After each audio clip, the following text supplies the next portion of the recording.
Pessoal, vamos para o nosso segundo vídeo, né? Sobre cama compartilhada, dormir no mesmo quarto com os filhos, se faz bem, faz mal, se é positivo, se é negativo. Então, só recapitulando no primeiro vídeo, eu falei do ponto de vista, né, dos pediatras, dos neuropediatras, em que não existe nenhum indício, não existe nada que comprove que dormir, né, na cama com os pais, no mesmo quarto, vai causar algum tipo de atraso no desenvolvimento da criança, principalmente a tal da dependência, né, da dependência dos pais, a falta de autonomia. Isso é mito, não acontece. Na verdade, né, o que é, recapitulando também, que precisa ser enfatizado é só a questão da segurança. Se for dormir na mesma cama, precisa se pensar muito bem como que esse bebê, essa criança vai ficar segura e o conforto de todo mundo ali.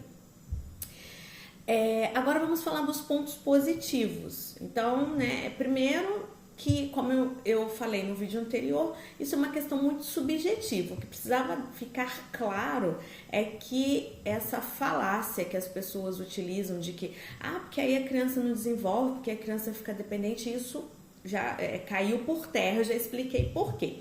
Então, se a pessoa tá assim, meu filho está precisando, existe uma demanda, meu filho gosta, meu filho pede, meu filho não quer dormir sozinho. E aí, o que eu vou fazer? Como eu falei, olhar para aqueles pontos, né, da segurança e coisa e tal, e vamos pensar nos pontos positivos. Gente, mãe que amamenta, tem condições da gente passar uma noite inteira levantando toda hora, indo para um outro quarto buscar esse bebê para fazer a amamentação? Que tipo de... Gente, início dos primeiros meses do bebê a gente já não dorme mesmo. Eu fiquei 1 ano sem dormir uma noite de sono tranquila. 1 ano, porque ainda mais no início era aquele sono desregulado, e depois, quando o Guilherme já estava ali com 7, 8 meses, era uma acordação toda hora, mama. Gente, eu fiquei esgotada.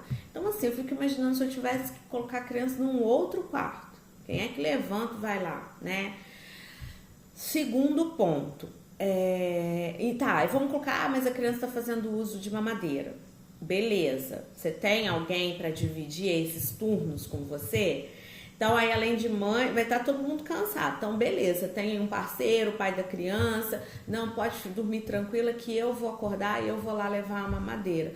Ok, então se tem alguém para fazer isso, né? O que precisa ser pensado é nisso. Tá pesando muito para alguém? Segundo ponto, ou terceiro, porque eu sempre me perco. A criança, geralmente, que usa fralda, tem toda essa questão também, tem que observar se precisa trocar fralda, né? Na maioria das vezes precisa, não sei se faz as trocas de fraldas noturnas. Mais uma vez, vocês conseguem se imaginar fazendo isso toda hora, indo para outro quarto, indo para outro quarto, indo para outro quarto? E depois, quando ela tá maiorzinha, que já tá liberado ali uma cobertinha, alguma coisa, eles se descobrem o tempo todo. Então, assim, quem fica tranquilo, beleza, se você dorme tranquilo, se seu bebê dorme a noite toda, se não pede mamar. Gente, eu estou falando de uma demanda. Não estou dizendo que tem que colocar a criança para dormir no quarto dos pais ou na cama com os pais. Eu estou dizendo quando a pessoa está em conflito, porque o bebê quer dormir, o bebê não dorme no berço, a criança está crescendo e não dorme no quarto sozinha, não dorme na caminha dela. Esse conflito é que a gente precisa olhar e vamos resolver de forma tranquila. Meu filho está precisando, então eu vou dar a ele o que ele está precisando, meu aconchego, minha segurança, até que ele não precise mais. Eu penso que essa é a nossa função. A gente traz um ser humano no mundo para já começar a sofrer com 5, 6 meses. Então a gente tem que refletir por aí. E aí tem uma linha, né, de raciocínio de pessoas, geralmente isso foi passado de geração em geração, que não, a criança tem que dormir no quarto dela, não sei o que lá. Então eu vou entrar já nas minhas experiências pessoais. Só agora, né, para finalizar aí essa questão dos pontos positivos, e aí a gente vai falar de uma coisa que é muito séria, que nos primeiros meses de vida da criança, né, até 1 aninho de idade, existe um risco da morte súbita. Então, assim, não se sabe muito bem o que causa essa morte. os estudos eles se aproximaram mais de uma hipótese de que poderia ter a ver com uma respiração irregular da criança, e vai indo, ela para de respirar, porque não se descobriram em autópsia e nada o que pode causar, mas esse risco existe. Diante disso, o que eles também recomendam? Que nesse período durma no quarto com os pais. Aí não estamos falando da mesma cama, a gente está falando do quarto. Por quê? Qualquer alteração, qualquer movimentação da criança, está bem pertinho, você consegue ouvir, né? Se precisar de um socorro, enfim. E mesmo sem ter lido isso na época, eu sabia que existia aí algum risco. Eu né, já tinha pensado mesmo em colocar o Guilherme no meu quarto, mas no bercinho dele. Então, assim, isso é muito sério.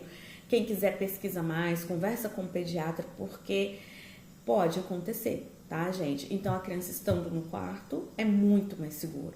A gente fica muito mais tranquilo, não que, né, digamos assim, aí tá no quarto, ok, não vai acontecer mais. Não, é o que eu estou dizendo.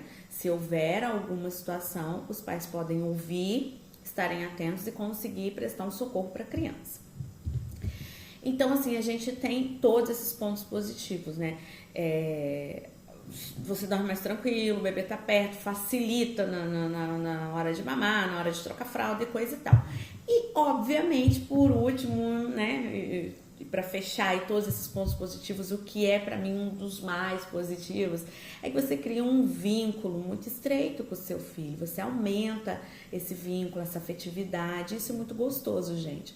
Então, é um período da vida que passa muito rápido e o seu bebê vai ter boas lembranças, vai se sentir seguro, vai se sentir amado.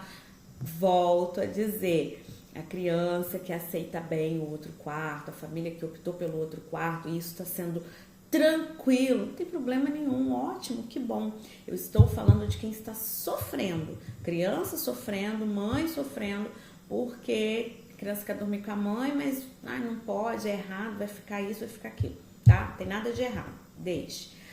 Agora vamos lá, gente, eu vou falar da minha experiência, que também tem uma questão de saúde, uma questão aí de ciência pra gente colocar. Então eu tô vendo aqui que já deu mais de 7 minutos o vídeo. Eu vou fazer uma parte 3 pra gente, né, mudar o assunto, mudar o ponto desse assunto, tá? Até o próximo.